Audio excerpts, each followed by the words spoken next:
We're here on a beautiful Saturday morning getting ready to swap the hydraulic pump in our Liebherr 934 because unfortunately the main pump has gone bad.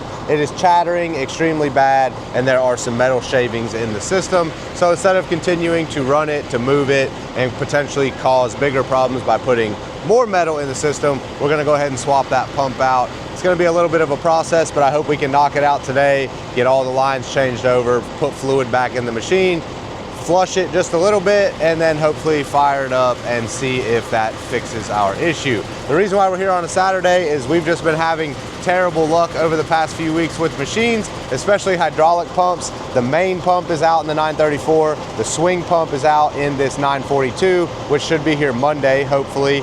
And then that blue Fuchs machine back there in the back, the main pump is bad and it is going to be pulled out next when we get these two finished. And then that Liebherr 922 is the one with the electrical problems. So basically we've got 4 machines back here that we desperately need out on the yard to be able to use, and that's why we're here on a Saturday to take care of it. But let me show you what we're working with and hopefully we'll knock it out pretty quick. So you can see Caleb's already got the crane hooked up to the generator above the hydraulic pump on this machine because we've got to pull that off first. And then it's the big hydraulic pump on the left. The swing pump is the one on the right, and that pump was actually rebuilt about a year ago. I would fire the machine up so you could hear it. It's basically chattering and shaking extremely bad back here anytime you pull a function.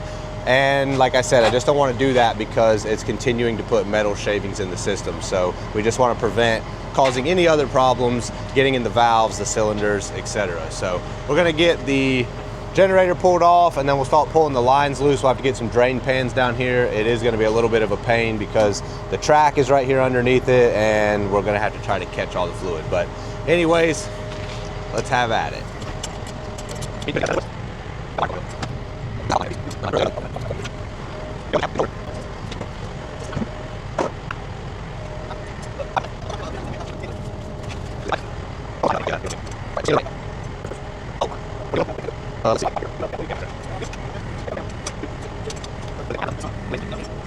All right, we've got the generator removed, so we're going to start pulling hydraulic lines loose. He's already got the ones on the top pulled free, but you can see we've got these little colored ties on all the small lines. That way we know exactly where they go back when we're reassembling. I know this doesn't look that great because those ties were actually on here from the last time this had to be done, but we basically have a red one on that line, a yellow one on the one behind it, and then the one behind it doesn't have one at all. So basically those are the only 3 lines we have to remove because these ones just run from the top side of the pump back to the bottom. So we'll leave these hooked up till we have the pump removed, and then we'll swap these over to the new pump before we put it back in.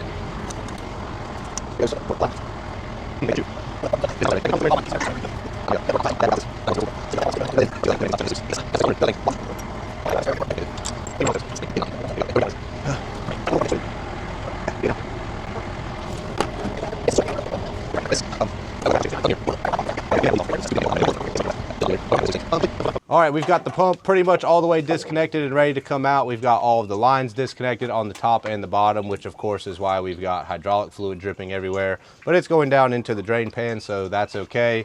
And then the nut that he has the socket on there is the last thing holding it in. So we're gonna hook the crane to those 2 straps, put a little tension on it, pull that nut off, and then we're not going to be able to lift it straight out because that generator bracket, and so we're going to have to kind of swing it back out towards the truck. But anyways, here goes nothing.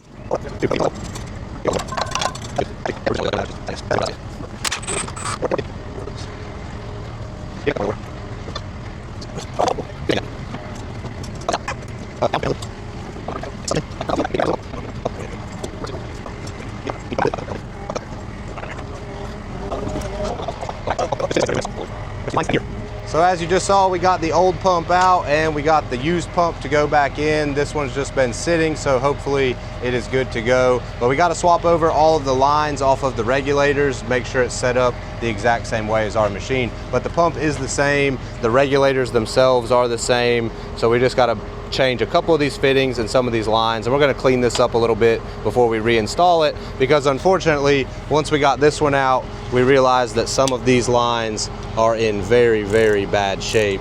They're all cracked up and we don't have any way of replacing them today, so if we have to replace them next week it'll be easier to get them off if everything's clean.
All right, so we finally got everything hooked back up. I got a new hydraulic filter in the tank and added about 10 gallons of hydraulic fluid. We did leave these lines on top loose, and the plan there is to spin the engine over and make sure we have good clean fluid coming out of all three of these ports before we tighten them down and actually start it. The way we're gonna do that is I have the wire for the fuel shutoff disconnected. So basically we're just gonna spin the engine over with the starter. That should spin the pumps fast enough to basically pump fluid without building any sort of crazy pressure. So we're gonna do that and then tighten everything down, fire it up, and cross our fingers.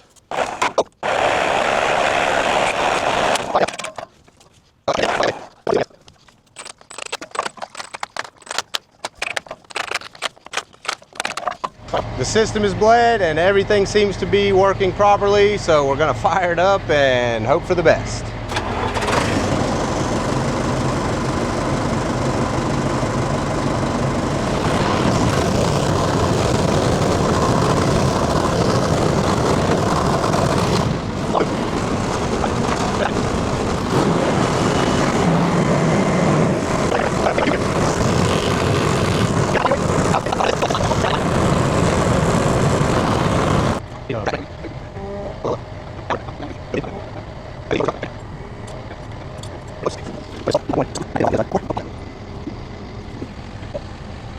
Well guys, we got the pump in and everything seems to be working properly. Obviously we haven't run the machine for any length of time or got it to operating temperature. So that will be the next step after we wash this thing. You can see how absolutely filthy dirty it is. But like I said, we didn't want to continue running it, and to wash it first, we would have had to have driven it across the yard, washed it, and then driven back to swap the pump. So we decided to swap the pump first and then we'll go wash it.